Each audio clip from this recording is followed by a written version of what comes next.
he's won multiple awards for his writing. Not only poetry, but like he's written multiple books. One of his books I can't really say because it has multiple curse words in it.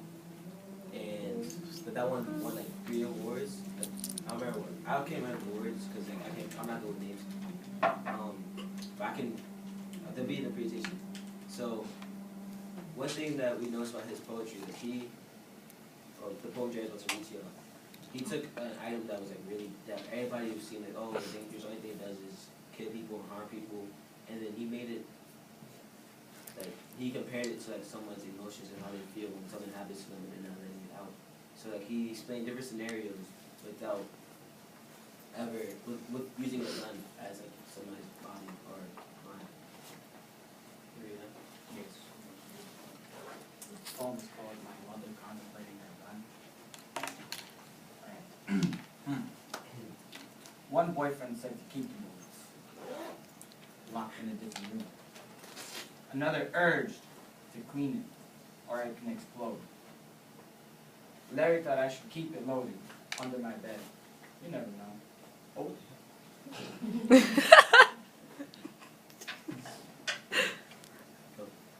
I bought it when I didn't feel safe. The barrel was oily, reflective, the steel, pure, pulled from a hole in the West Virginia. It could have been cast into anything, nails, along with carpenter's lip. Okay, the ladder to balance the train. Look at this, one bullet. How almost anything it is.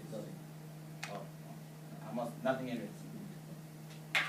Saltpeter, sulfur, lead, hell burned sulfur. A smell like this, safety and hammer, barrel and grip. I don't know what I believe.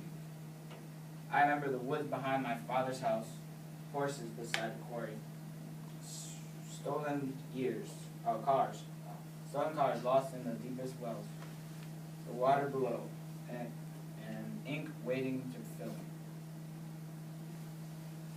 Outside, a towel hangs from a coal line, a sheet of iron in the sky. Roses painted on it, blue roses. Tomorrow it will be there.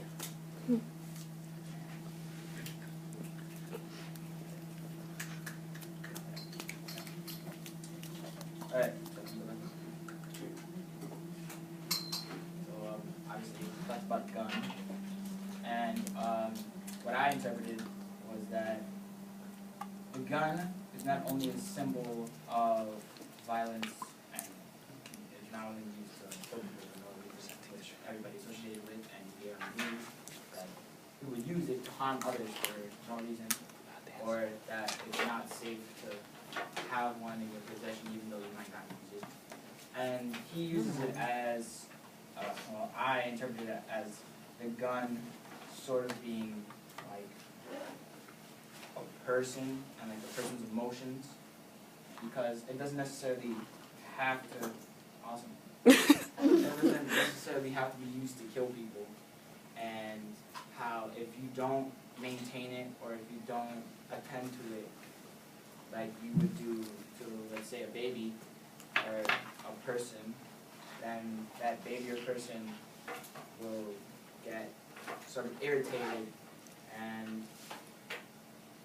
because of how it's being rejected from everything else, and how that babies and people are supposed to be attended to and given attention so that they feel like they're part of society and part, like, that they are a person. Same thing as a gun. If you reject it, it'll like get all dirty and it wouldn't work as well as you want it to work. And so it can go off any moment, any time. And it's sort of how a person might feel if you don't really pay attention to the person. The person might have these feelings built inside, and it'll be festering and festering and festering until finally that person explodes. And it might not necessarily be a good explosion. It might be like an explosion, mixed emotions and violence or sadness. And he says that in the poem that, you know,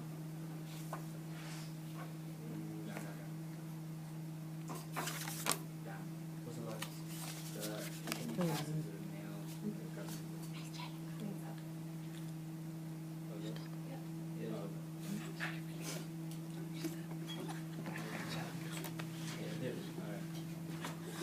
was that it could have been cast into any nails along the carpenter's lip, the ladder to balance the train.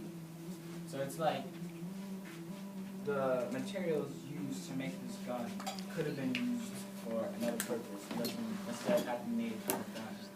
So I interpret it as that sometimes people build these mechanisms like mentally in their mind, but it necessarily doesn't have to be built. So like when somebody's a pessimist, I think of that those materials put in as a gun because of how badly they interpret the world and how the guns there people mostly think of as bad. And so like if they use those materials to think of something else, and it could have been cast as something else and something less things. It's like, basically to me, is I think of it as people, like, for the most part, like, more or less, we're all born with the same parts, you know?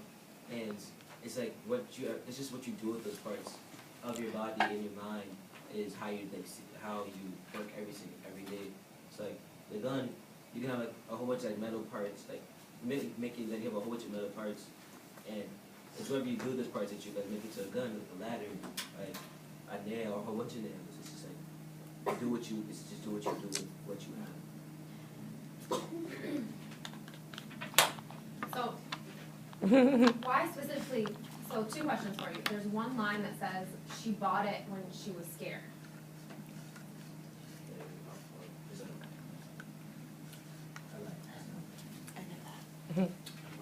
I bought it when I didn't feel safe. So how does that explain when we are building, when are the moments when we are building those mechanisms? Are there specific kinds of moments that produce?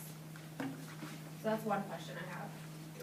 Is that line, I bought it when I didn't feel safe, what does that mean? The other question I have is, why nails and ladders as the alternatives? Because they could have said, or he could have said. Well, it was a challenge. He said anything. But is there anything about carpenter's nails and a ladder that seems particularly ripe for further symbolic understanding? Yeah. Well, to answer the second question about the carpenter's nails, well, I think of it immediately. The first thing is to like how we said building something. Carpenters build, Yeah. and they need ladders, and such a build machine or the desk drawers, the desks. So like, I think it's like he made one bigger connection, and like, he just tied it together with a carpenter being there. Yeah. So, alright, okay. Yeah, take that. Alright, so it says when you said that, why does she buy it when she doesn't feel safe? Well, there are some moments that when people tend to not be comfortable or when they don't feel safe, they tend to sort of create these internal feelings and emotions and they end up doing these things out of fear, which are not necessarily beneficial for everybody else.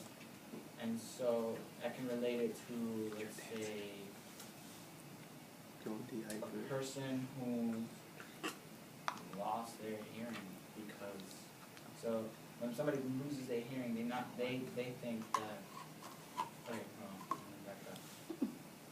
Okay. So people who aren't, like, they're just different from everybody else, so not in a bad way, just like, I don't want to say normal, You'll take it. because nothing's really normal in this world. So, but people who don't fit in the norm, they're being caused by the norm, so that people can't see. And they sort of have these mechanisms that they sort of shut out everyone from the world, or they don't necessarily accept anyone who is normal.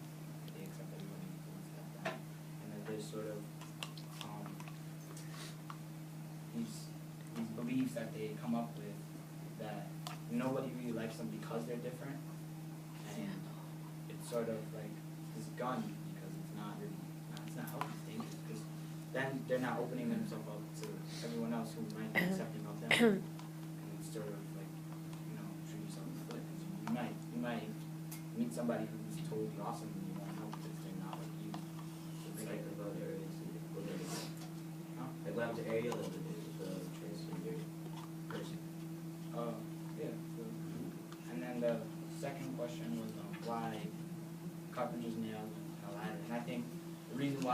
carpenter's nails and a ladder and a carpenter is because rather than breaking something down or destroying it, we can use the same materials to build something new and innovative, and that can better our society.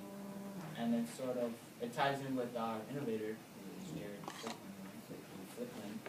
and he uses his materials, his brain, to build something that can help people who are struggling with hearing, which is They receive music is weird. Yeah. And he uses something that's like how in the poem the person using it, Nick Flynn uses a gun to like so someone's emotions or anything, and Jared Flickling is taking fire and metal tubing and making it to help some other people out. Instead of using fire, it's like burn stuff down or hurt people or hurt things. And also, I actually interpreted this part differently than Jared. It's cool. So, like, after you said that, I started thinking of like, ever seen the Peanuts show, like the Charlie Brown thing? They say Candace had the blanket, like the security blanket that he had. I think that when she says I bought it when I did it, it's kind of like a security blanket because it's something there that you know that if the time comes, you have it with you.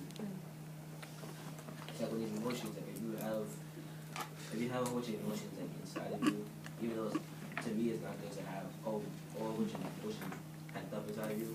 At the time comes where you need you to let them out. You have them. And a lot of these emotions that you feel or that you get from somebody else is from sound and vision, actually living through the certain experiences.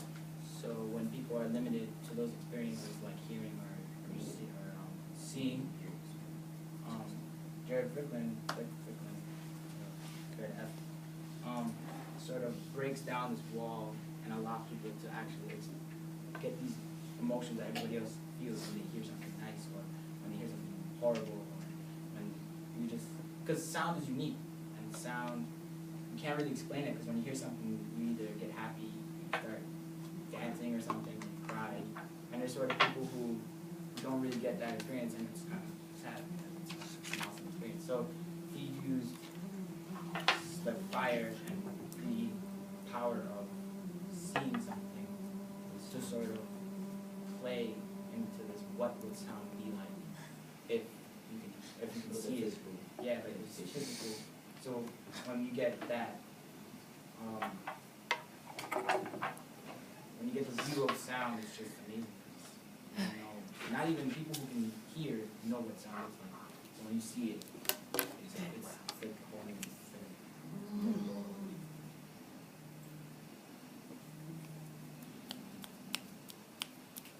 I can't snap with this finger, I'm sorry.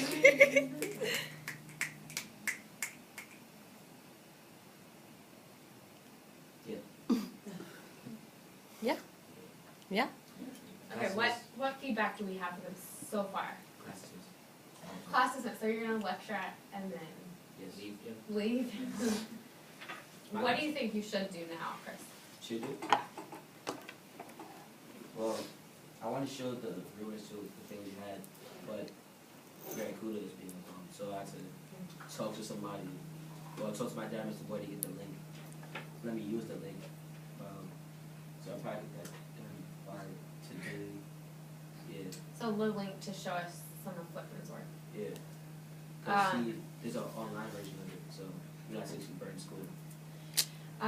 In terms of your audience, do you have any sense right now of whether your audience has received what you've told and shown them? I don't know. Because looking around, I saw people like, every time I look down, I saw people write something down. Yeah. And then, I saw people write something down. So I guess they're understanding something or they have things to say about it. I think we should ask questions. Yeah. You probably should ask That's questions. I would recommend checking in with your audience Every so and often. key points in your sequence of what you want to say.